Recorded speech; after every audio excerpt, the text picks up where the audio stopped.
Joining us today is Dr. Edward J. Holland, Director of Corneal Services at Cincinnati Eye Institute, Professor of Ophthalmology at the University of Cincinnati. He's also the co-founder of the Holland Foundation for Sight Restoration.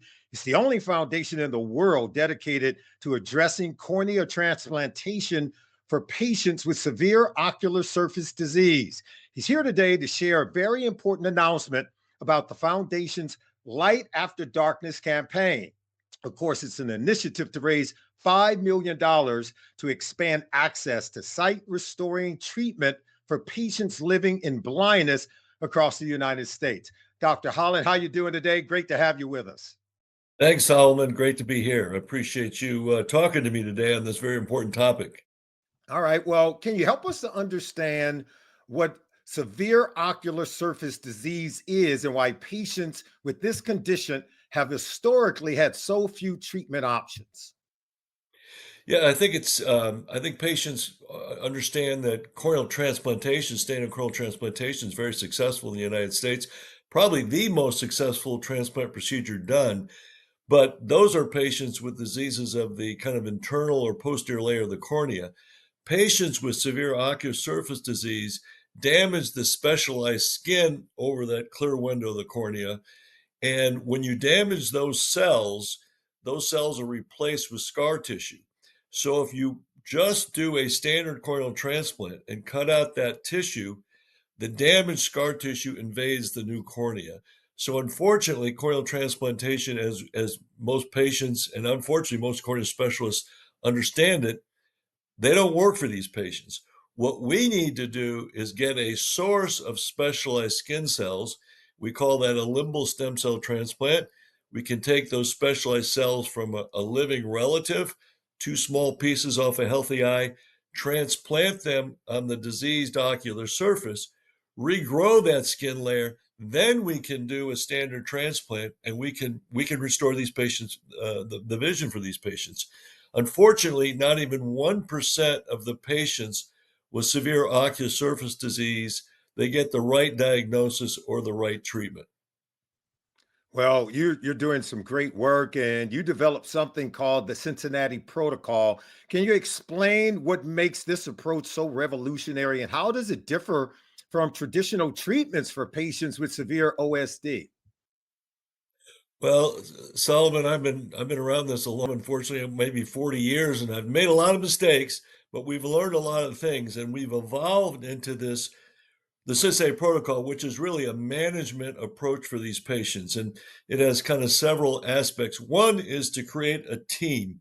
So the quarterback of the team has to be the corneal surgeon because that's why they get in the system. They have corneal blindness. But these patients also have retina problems, glaucoma, eyelid scarring, and they need oculoplastic surgery. So you need a full ophthalmic team.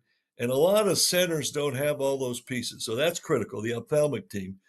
Probably equally as important is when we first started doing these procedures, we didn't realize that these patients had a high rejection rate. And in standard corneal transplant, we simply use eye drops to prevent corneal transplant rejection, and it works.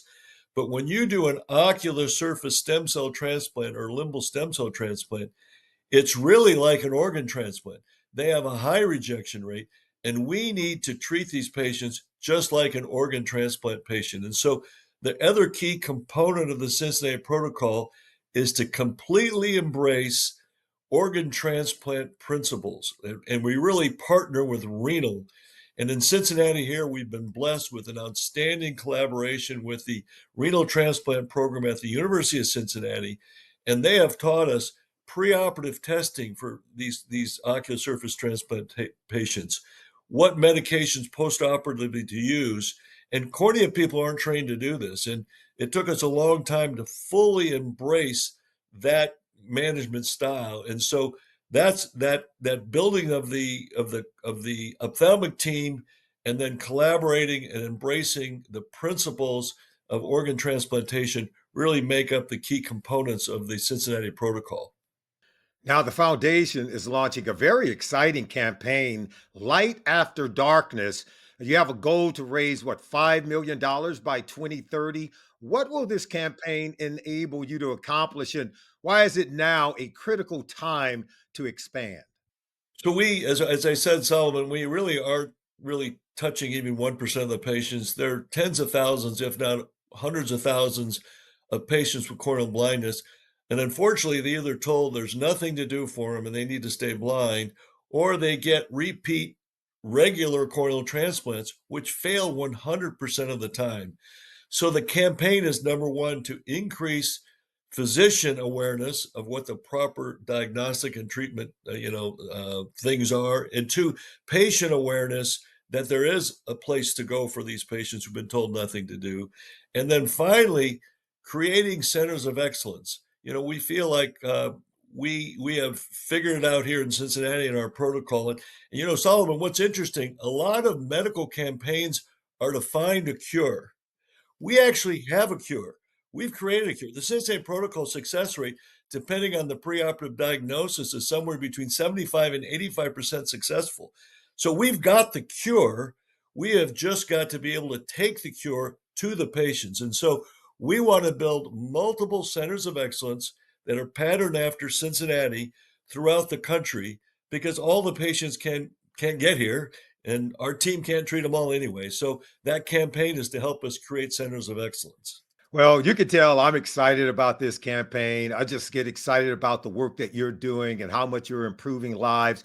You currently have four centers of excellence operating across the country, here at the University of Cincinnati, in Southern California at the University of California, Irvine, the Virginia Eye Consultant, and at Harvard's Mass Eye and Ear. So, what does light after darkness mean for patients who finally gain access to these centers for excellence that you're talking about?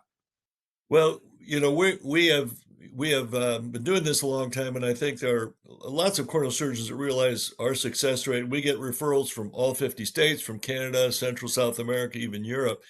But the majority of patients can't come to us, right? They can't travel. We need to see them probably 8 to 10 times in the first year after surgery. So we have got to bring the care to them. And so this campaign will look at strategically placing centers throughout the country. There is no one in the great city of New York City that does ocular surface stem cell transplant. I mean, it's hard to believe, one of the greatest cities in the world, and we get those patients. There's nobody in Dallas. There's nobody, in major cities throughout the country. And so, if we can partner and find a dedicated corneal surgeon, and then help them build the ophthalmic team, and then really, I think one of the major kind of obstacles is how to incorporate that collaboration with renal transplantation. And Solomon, one of the big hurdles is that one of the key components of our team is what we call a transplant coordinator. And again, we've learned this from renal. When you go in for a kidney transplant, you don't spend all your time with the kidney surgeon and really not the nephrologist. The person who really coordinates your care is a nurse who really coordinates your medications, helps you deal with the side effects of medications, make sure your lab testing shows you're not getting in trouble. And in organ transplantation, there are codes to pay for that person's work. Unfortunately, in ophthalmology, that position doesn't occur. So we've created what that position means, but we need external funding to hire that transplant coordinator. And that person is absolutely key as part of this team. You are literally building an infrastructure for this type of care nationwide. And I think that's very exciting. I know the foundation is soon going to be hosting the annual Ocular Surface Stem Cell Transplantation Education Symposium. That's going to take place in November. How does training other surgeons fit into your mission of bringing hope to more patients? Well, the educational conference, really is exciting. This is our third year, and I think we're really hitting a stride. The first year we had, I think, 7 surgeons. Last year we had, I think, 15. This year we're going to have, I think, around 35 surgeons, and 23, 24 of them are going to be brand new to this field.